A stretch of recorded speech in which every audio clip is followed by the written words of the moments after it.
नमस्कार। आप सुन रहे हैं प्रेमचंद की कहानी ठाकुर का कुआं। जोखू ने लोटा मुंह से लगाया तो पानी में सख्त बदबू आई। गंगी से बोला, यह कैसा पानी है? मारे बांस के पिया नहीं जाता, गला सूखा जा रहा है और तू सड़ा पानी पिलाए देती है। गंगी प्रतिदिन शाम पानी भर लिया करती थी। कुआं दूर था, बार बार जाना मुश्किल था। कल वह पानी लाई तो उसमें बू बिल्कुल न थी। आज पानी में बदबू कैसी? लोटा नाक से लगाया तो सचमुच बदबू थी। जरूर कोई जानवर कुएं में गिरकर मर गया होगा, मगर दूसरा पानी आवे कहाँ से? ठाकुर के कुएं पर कौन चढ़ने देगा? दूर से लोग डांट बताएंगे। साहू का कुआं गांव के उस सिरे पर है, परंतु वहां भी कौन पानी भरने देगा? कोई तीसरा कुआं गांव में है नहीं। जोखू कई दिन से बीमार है। कुछ देर तक तो प्यास रोक के चुप पड़ा रहा, फिर बोला, अब तो मारे प्यास के रहा नहीं जाता। ला, थोड़ा पानी नाक बंद करके पी लो। गंगे ने पानी न दिया। खराब पानी से बीमारी बढ़ जाएगी, इतना जानती थी, परंतु यह न जानती थी कि पानी को उबाल देने से उसकी खराबी जाती रहती है। बोली, यह पानी कैसे पियोगे? न जाने कौन जानवर मरा है। कुएं से मैं दूसरा पानी लाए देती हूँ। जोखू ने आश्चर्य से उसकी ओर देखा। पानी कहाँ से लाएंगे? ठाकुर और शाहू के दो कुएं तो हैं, क्या एक लोटा पानी न भरने देंगे? हाथ पांव तुड़वा आएगी और कुछ न होगा। बैठ चुपके से, ब्रह्म देवता आशीर्वाद देंगे। ठाकुर लाठी मारेंगे, साहू जी एक के 5 लेंगे। गरीबों का दर्द कौन समझता है? हम तो मर भी जाते हैं तो कोई द्वार पर झांकने नहीं आता। कंधा देना तो बड़ी बात, ऐसे लोग कुएं से पानी भरने देंगे? इन शब्दों में कड़वा सत्य था। गंगी क्या जवाब देती, किंतु उसने वह बदबूदार पानी पीने को न दिया। रात के 9 बजे थे।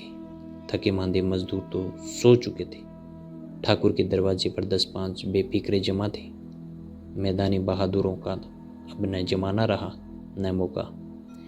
कानूनी बहादुरी की बातें हो रही थी। कितनी होशियारी से ठाकुर ने थानेदार को एक खास मुकदमे में रिश्वत दी और साफ निकल गए। कितनी अक्लमंदी से एक मार्के के मुकदमे की नकल ले आए। नाजिर और मोहतमिम सभी कहते थे नकल नहीं मिल सकती। कोई 50 मांगता, कोई 100। यहाँ बेपैसे कोड़ी नकल उड़ा दी। काम करने ढंग चाहिए। इसी समय गंगी कुएं से पानी लेने पहुंची। कुप्पी की धुंधली रोशनी कुएं पर आ रही थी। गंगी जगत की आड़ में बैठी मौके का इंतजार करने लगी। इस कुएं का पानी सारा गांव पीता है, किसी के लिए रोका नहीं। सिर्फ ये बदनसीब नहीं भर सकते। गंगी का विद्रोह दिल रिवाजी, पाबंदियों और मजबूरियों पर चोटें करने लगा। हम क्यों नीचे हैं और ये लोग क्यों ऊंचे हैं? इसलिए कि ये लोग गले में तागा डाल लेते हैं। यहाँ तो जितने हैं एक से एक छंटे हैं। चोरी ये करे, जाल फरेब ये करे, झूठे मुकदमे ये करे। अभी इस ठाकुर ने तो उस दिन बेचारे गडरिए की भेड़ चुरा ली और बाद में मारकर खा गया। इन्हीं पंडितों के घर में तो बाहरों मांस जुआ होता है। यही साहू जी तो घी में तेल मिलाकर बेचते हैं, काम करा लेते हैं, मजूरी देते नानी मरती है। किस बात में हमसे ऊंचे हैं? हम गली गली चिल्लाते नहीं कि हम ऊंचे हैं, हम ऊंचे हैं। कभी गांव में आ जाती हूँ तो रस भरी आंख से देखने लगते हैं, जैसे सबकी छाती पर सांप लौटने लगता है। परंतु घमंड यह है कि हम ऊंचे हैं। कुएं पर किसी के आने की आहट हुई। गंगी की छाती धक धक करने लगी। कहीं देख ले तो गजब हो जाए, एक लात भी तो नीचे न पड़े। उसने घड़ा और रस्सी उठा ली और झुक कर चलती हुई एक वृक्ष के अंधेरे साए में जा खड़ी हुई। कब इन लोगों को दया आती है किसी पर? बेचारे महंगू को इतना मारा कि महीनों लहू थूकता रहा, इसलिए तो कि उसने बेगार न दी थी।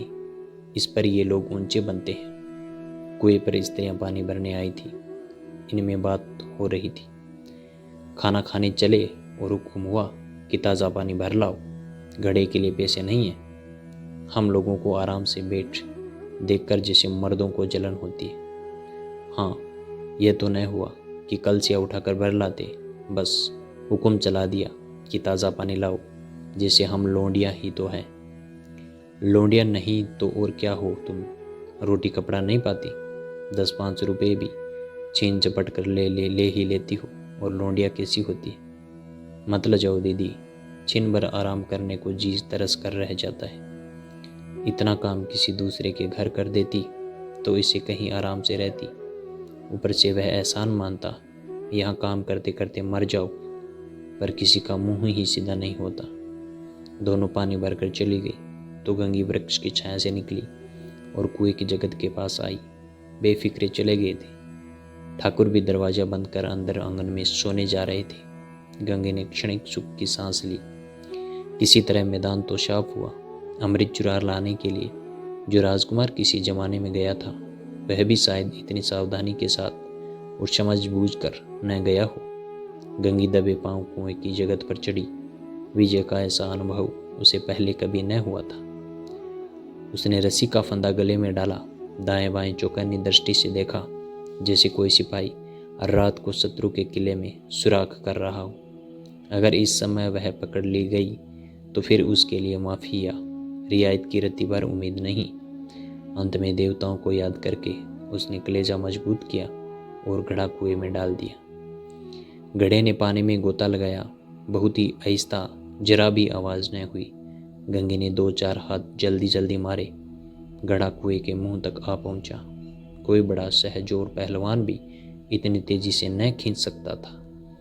गंगी झुकी कि घड़े को पकड़कर जगत पर रखे कि एकाएक ठाकुर साहब का दरवाज़ा खुल गया। शहर का मुंह भी इससे अधिक भयानक न होगा।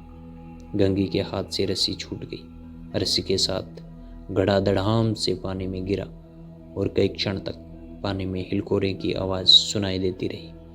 ठाकुर कौन है, कौन है पुकारते हुए कुएं की तरफ आ रहे थे और गंगे ने जगत से कूदकर भागी जा रही थी। घर पहुंचकर देखा कि जोखू लोटा मुंह से लगाई वही मेला गंदा पानी पी रहा है। थैंक यू, धन्यवाद।